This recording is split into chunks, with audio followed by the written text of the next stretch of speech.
Hello everyone, Reza here. Welcome to my channel. We're here with another Unreal Engine tutorial, and in this one we're going to take a look at how the Procedural Foliage Tool works. Over the course of this quick start tutorial, we'll learn how to create, set up and spawn an entire forest worth of trees inside Unreal Engine 5 using only the Procedural Foliage Tool. You'll be also introduced to the key properties and settings that will help you to shape your virtual forest that fit your project's needs. We have a lot to cover. Let's get started.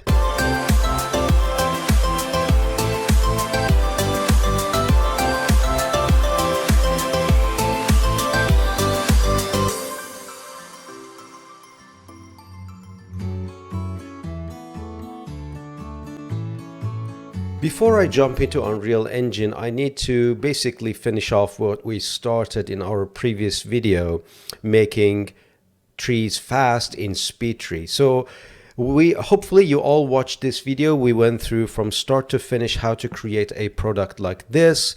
Now all you need to do is to export it out using the native export command inside SpeedTree. Now based on your version, either it's cinema or games, you have slightly different ways of doing this. If you have SpeedTree games, you can actually enable wind. So I can go in there and basically enable wind and then give it a particular rate that I like, and I can export this wind as well. So this will be baked into your SP file, and you can sort of bring this tree inside Unreal Engine and it moves as well. But what I have is cinema, so the walkthrough is slightly different. In games you have file, export to games, but in cinema you have export mesh. You have VFX, you also have games, but this one does not export your wind simulation. So I can go in there and you have FBX, you have SpeedTree SDK, you also have Unreal Engine, and that's something that we want, SD9. If you're using older version, you probably get SRT, but pretty much does the same. But you can see the warning here that because you're not using the game mode, you cannot export the wind, but that's fine. We're not going to export the wind. We're just going to export a bunch of trees, and we use the foliage tool. That would be the purpose of this video. All right, with this out of the way, I'm going to close SpeedTree, switch to Unreal Engine, and see how we can use foliage tool to our advantage and populate this vegetation across our terrain. Quick disclaimer, I'm using my own SpeedTree instances, but if you don't have access to those, you can definitely go to Open World Demo Collection in Epic Games, and there is a free sample that you can use, and it works just fine and gets the job done. So you really don't need to download anything else to follow along. You can just download this, add this to cart, go in there and check out. And the good thing about that, it is compatible with 5.2, so there's something in there. Hopefully you can bring this to use. Also for my terrain, and just for the sake of demonstration, I'm using Riverology by Gallagher, and it's a paid instance. So unfortunately I won't be able to share this with you. Well, but the good thing is you still can practice the techniques even on a flat surface. So I'm using this for the demo, but just create a simple terrain inside Unreal Engine, and you can easily follow along, learn the tools, and use them in your own personal projects. Here I am inside Unreal Engine. Now this particular scene actually comes with trees, but I removed them because the whole purpose is actually to add trees. So I have just a landscape, the terrain, a bunch of assets scattered around, and I'm planning on using Procedural Foliage Tool to be able to populate them across this terrain. Now, prerequisites: before you can use Procedural Foliage Tool in your project, you must enable them using your editor preference. So let's see what we need to search for.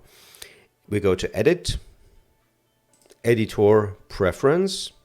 In here, we have under General, Experimental. You can click on that and find what you're looking for under Foliage, Procedural Foliage, and make sure this is ticked. You can of course search in the search bar.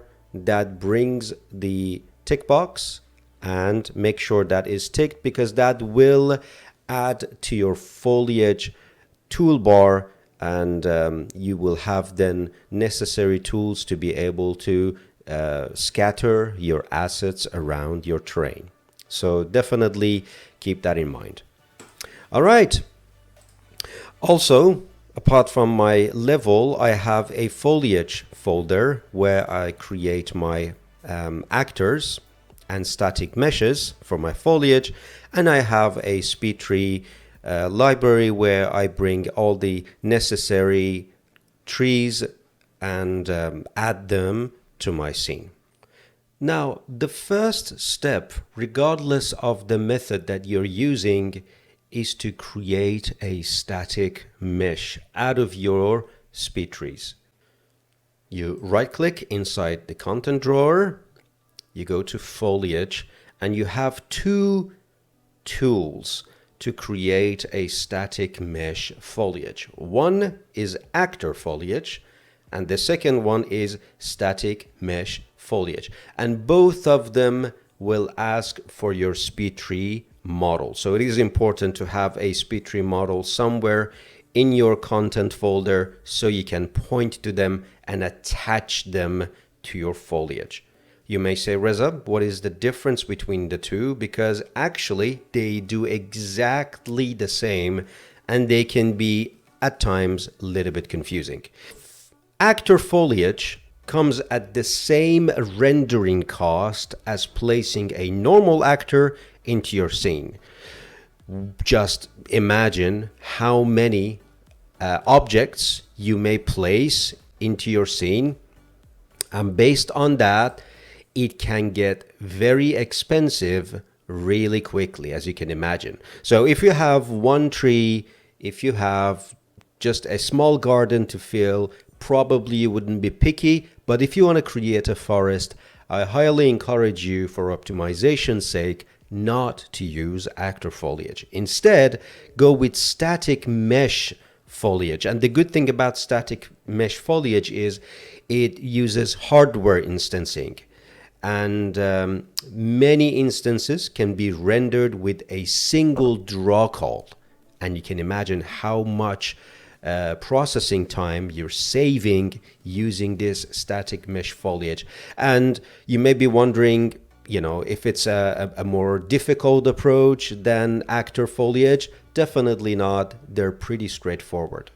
Just keep that in mind, by the way, that once you export out your SpeedTrees, if it's, let's say, a single instance, you can definitely drag and drop them into your scene. So I can just go in there, drop this guy.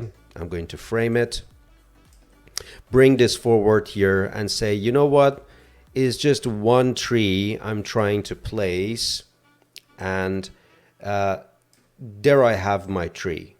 And the actor foliage kind of does that. So it actually brings an asset or an actor into your scene, and each one of them will create a node inside the outliner and will get calculated. Obviously, that is not the approach that we're looking for. And for the sake of optimization, we are going to use the second method, where we're actually going to create a foliage static mesh to create our SpeedTree instances. So to create our mesh instances, we just need to pick what tree we are going to use. The first one I'm going to use is American Sycamore Met for medium. So I'm going to go into foliage. I'm going to right click, foliage, static mesh, foliage. And I'm going to put SM for static mesh foliage in front of it. I'm going to double click on it, and it says, all right, you have a mesh instancing situation going on. Where is the foliage? I'm going to go into SpeedTree, pick the medium that I want or any asset that I want, and click on this, apply. And you can see it applies this to my static mesh. Just make sure to check align to normal and random yaw. Now this section sort of dictates how your foliage type is placed on objects on your level. So if I go into my foliage, you can see now I have the first static mesh foliage tool created. And if you wish to add more to this collection and add variety to this collection, then by all means go ahead and add more to your static mesh foliage tool. I would say, 3, 4, 5 instances would be a good number, and that allows the foliage tool to randomize those based on the density that you specify. And if you want the entire forest to use only one mesh instance, then in that case, probably one will do, and you can sort of now move on to the next chapter. Now, for the sake of having a bit of variety, I'm just going to speed up the video. I'm going to add 3 or 4 more of those into my scene, so I get to have a little bit more variety using the exact same method.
Now, once this part is done, you have 2 main tools to scatter your trees around.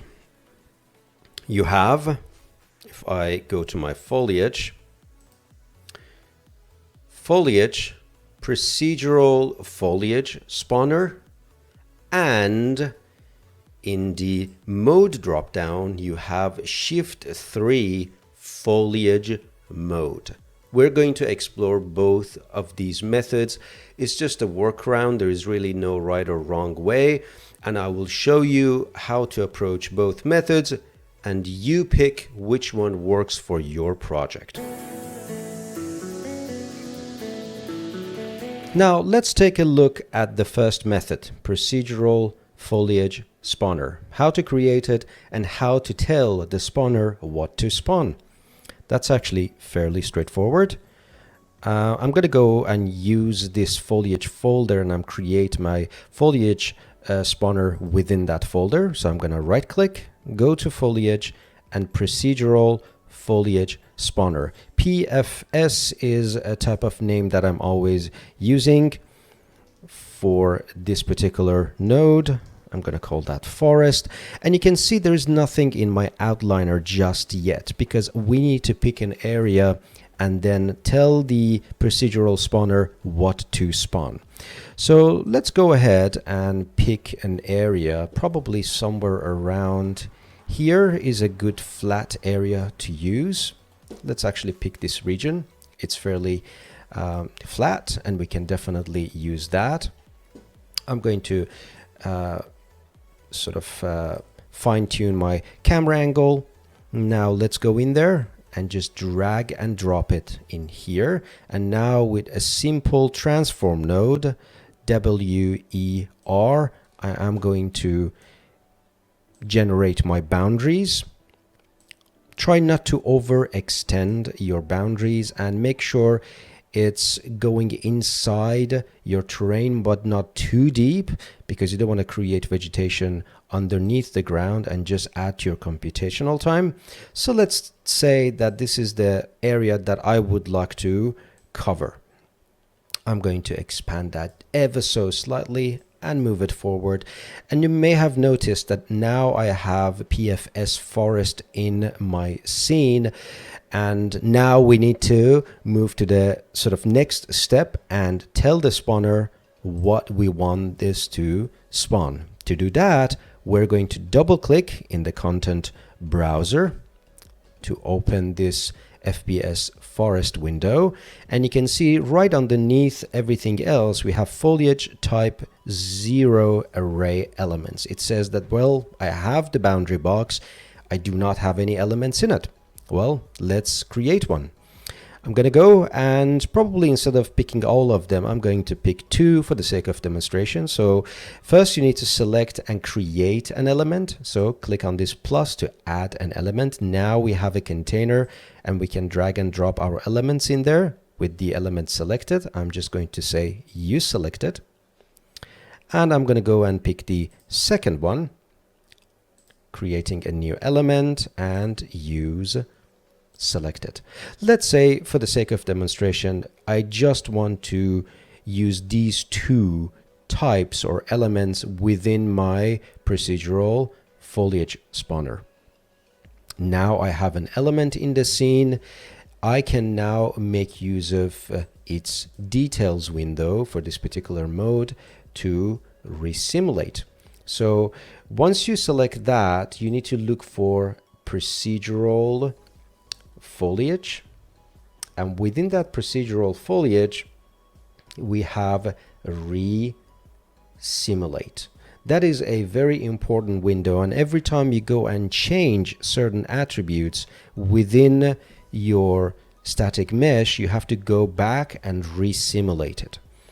Now if I click on resimulate, you can see it creates certain elements within this bounding box and region.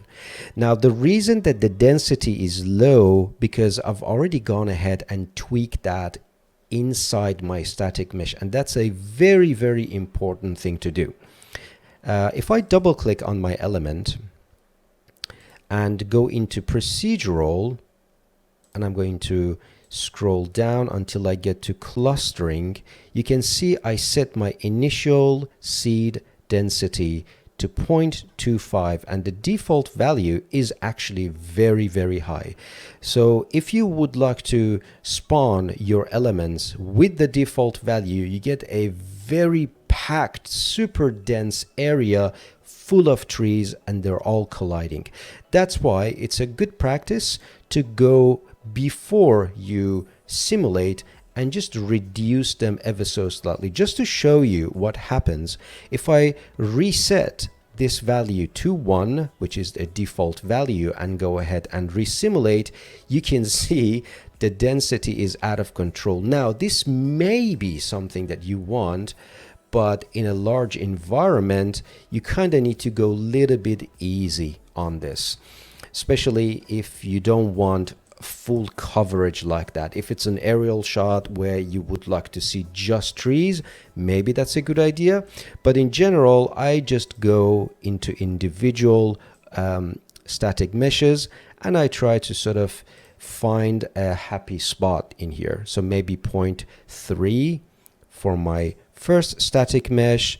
Let's see what I have for the second one.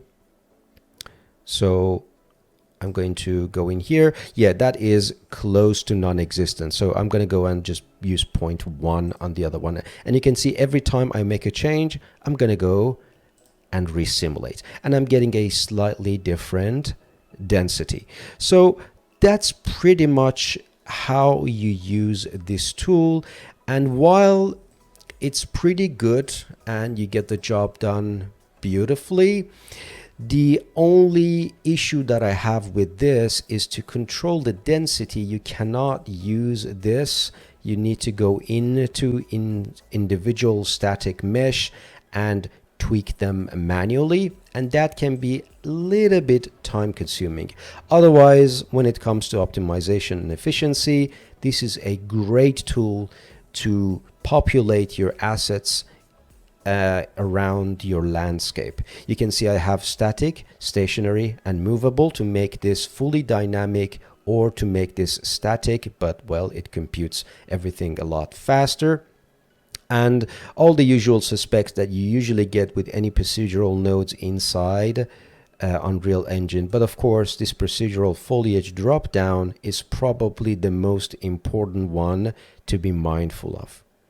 Now we know how this works, and it's fairly straightforward. Let's go to the next chapter, and I will show you the second method of creating exactly the same thing. Now we're comfortable with Foliage Spawner and we know how to use it. Let's look at a similar method to populate assets in a large-scale environment, and that is using foliage mode. So right now you're in select mode. You can press Shift 3 to switch to foliage mode, and as soon as you do that, everything in your outliner grays out, because now you're focusing on planting your assets and scattering them using this node. You're no longer in the select node. Now we have a good set of tools that allow you to quickly paint and erase your static meshes and your actors, and basically filter them how you want to scatter them. Don't place them on certain objects. So much control to populate a large door environment with foliage in a very short amount of time. Now let's look at the controls that we have and see which one does what. So we have the tool palette, and this tool palette provides you with tools to paint, remove, and select your foliage. You have brush options, and these brush options allow you to tweak what's in the brush, the density of it. So unlike the foliage spawner where you had to go into the actual static mesh to reduce the density, we have the density right here, and I intentionally lowered this density to a very small amount. Otherwise, the original value, it's actually pretty dense and you may run out of memory, so definitely reduce that before experimenting with everything else.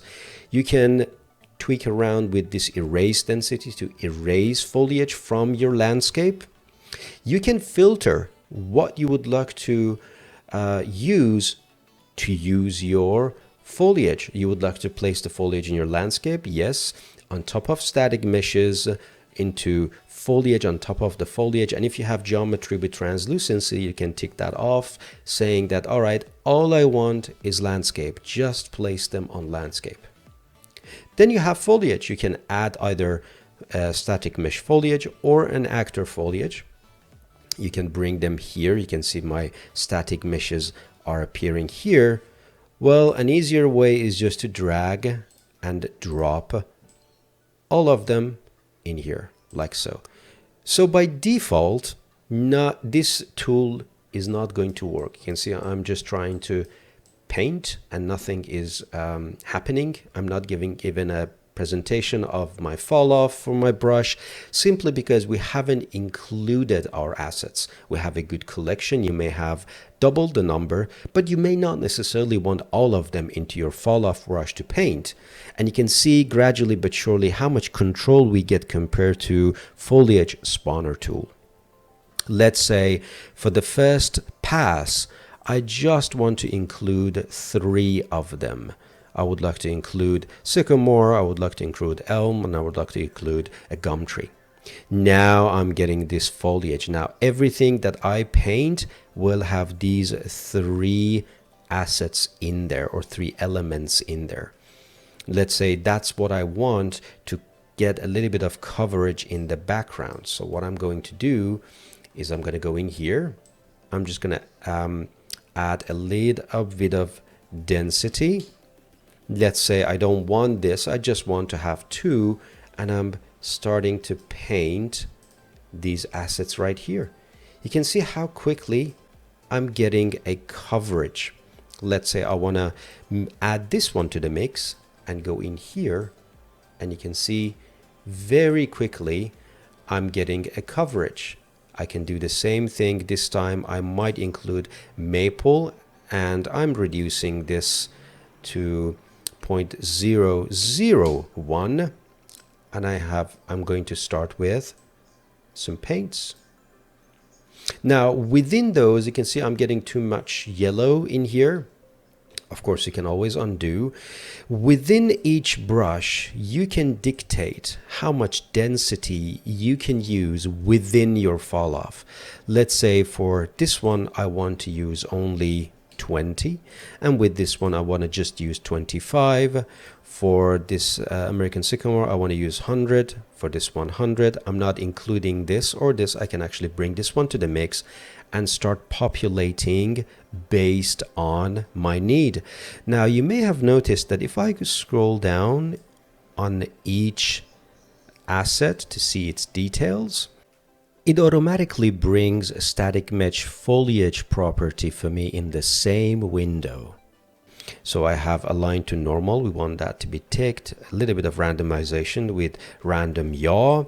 We can do that.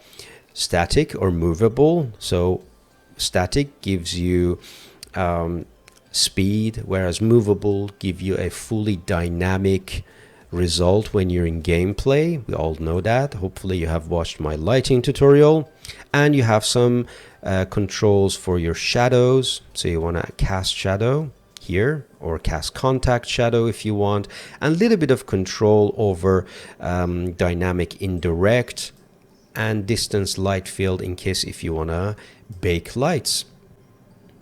So the rest is fairly self-explanatory. You can see I'm just painting. If you feel like the density is a bit too much for certain elements, you can always select that and let's say reduce that to something like 5, so I get close to no of these trees within the brush.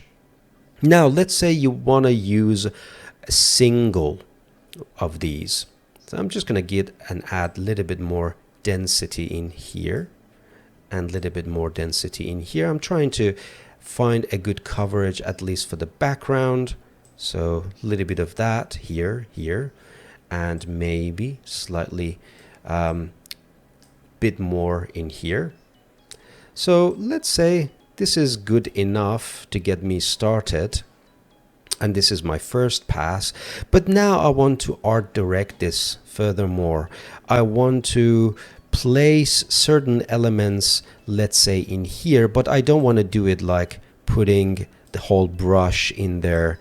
I would like to have a little bit more density, but in a directed way. Let's say I want a single tree here.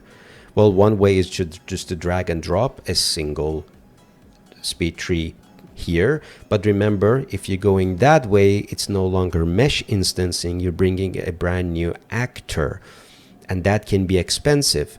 So there's a tool for it here. It's called single. Place a single instance of your selected foliage.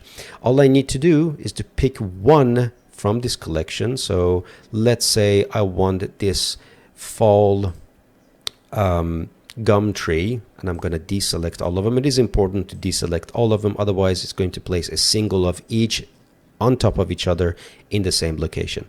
So if that's what you're looking for, or maybe let's say this one, you just select the mode to single and you single click, and that is going to art direct it for you. It is still a single instance, so you're not really paying any price. It's not expensive. And then if you want, then you switch back to brush, paint, include more, and continue with your paint to add more density.